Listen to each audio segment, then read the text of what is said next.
Deputy Minister of Higher Education and Training, Mduduzi Manana, has called for zero discrimination against students who are transgender across all campuses here in South Africa.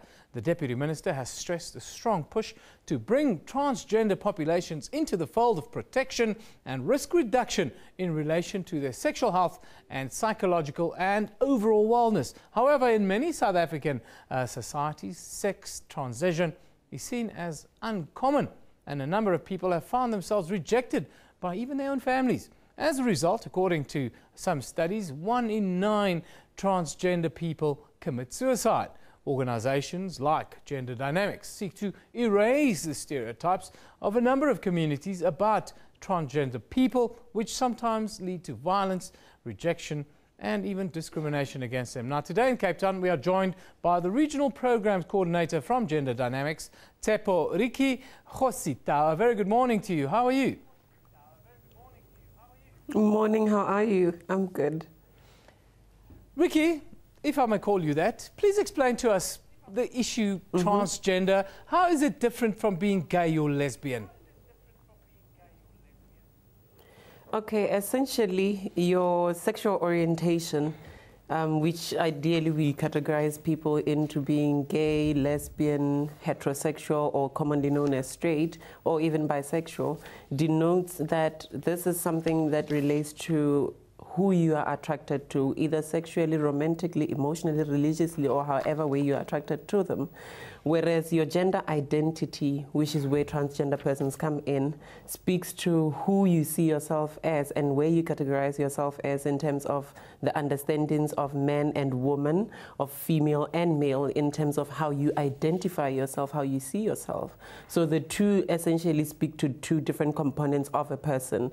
Your gender identity speaks to you as the self, looking at the self, whereas your sexual orientation, where we find gay, lesbian, bisexual, and heterosexual categories, speak to whom other persons that you are involved with in whichever way that you engage with them. Now, tell us about your reaction to what the Minister has said about discrimination against students on campuses in South Africa, and also tell us, do you think that young people are more at risk of being discriminated against? Firstly, yes, I would really like to stress the point that transgender youth or even gender variant youth in schools suffer the greatest of discrimination, as well as stigma, abuse, intimidation, harassment, and all sort of other disregarding kind of attitudes that they face from teachers and from other peoples alike. For that reason, it's why we then find many transgender youth not completing school. Some drop out, some do not necessarily complete with the highest of accolades that they could have gotten had they been in an environment or a school environment that was really supportive and encouraging. So I really applaud the Deputy Minister for taking a bold stance and actually calling out this kind of discrimination that needs to be uprooted within our schooling environment, because we find many transgender youth not being able to focus on what the primary core of what they are in school should actually be. And on top of that, it is the reason why then you find that most suicides within young persons across the world, including in the country itself, happen within gender variant persons who live in spaces that do not necessarily accommodate and accept that difference. So for that reason, it is important that we begin to talk about the discrimination that gender variant youth, transgender youth face within school environments, and how this is really disruptive to the growth of the child, to the growth of this person whom we expect to one day become whatever profession they would want to become. And as such, without actually now dealing with the destructive and disruptive kind of environments that they live in, we basically are perpetuating this status quo where many trans persons are underemployed or unemployed even on later life because they were not able to actually successfully complete schooling due to all the discrimination and the bullying and the harassment that they undergo while in school.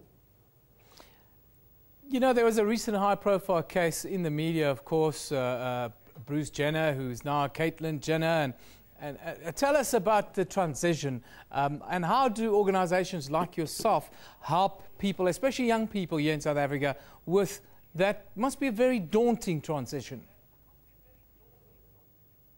Okay. Firstly, I would want to stress the point that not all transgender people are transsexual. What that means is that transgender persons, yes, feel and identify as the opposite of the sex and biology that they were born as, and then wish to actually express in terms of that particular identity and actually bring some form of parity between the physical and the identity on the inside. Within that then transgender pool, we've got the transsexual persons who wish to undergo now full-on reconstructive processes that include hormonal therapy, that include your surgeries, that sexual reassignment surgery, to be able to bring the body itself to conform to the identity on the inside.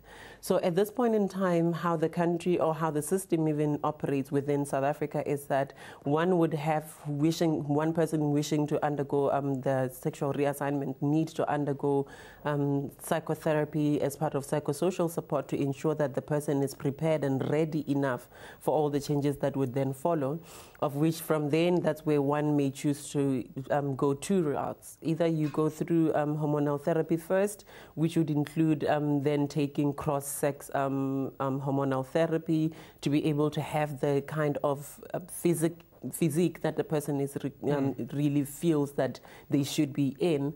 Therefore, from that point, then you can also be able then to go on to your sexual reassignment surgery, where at this point in time, all of what I'm describing in terms of that reassignment process seems quite easy and smooth, but it is not necessarily the status quo in the country, because we're sitting with a challenge of many healthcare providers claiming not to be able to actually administer one hormonal therapy because they do not have the skills or technical know-how of how to administer them and monitor them as well.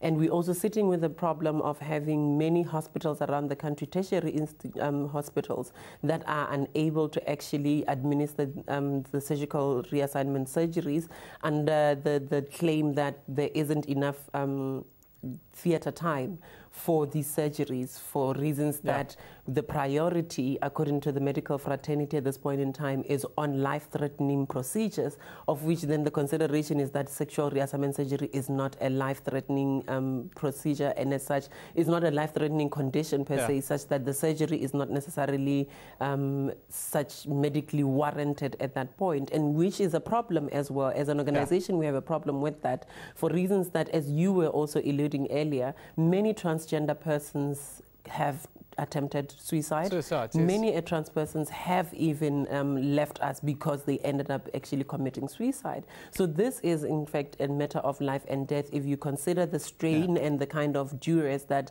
a transgender person undergoes or lives under in spaces where the environment around them continues to misgender them and continues to discriminate and penalize them for actually presenting different to the regular folk. Thank you. So for that reason then it is a struggle in the country for... Thank you, Tshepo. Sorry, I have to apologize. We've run out of time there. That is Tshepo Kgositau, who is the program's coordinator for Gender Dynamix. We're talking about discrimination against transgender people here in South Africa. Now, before we go to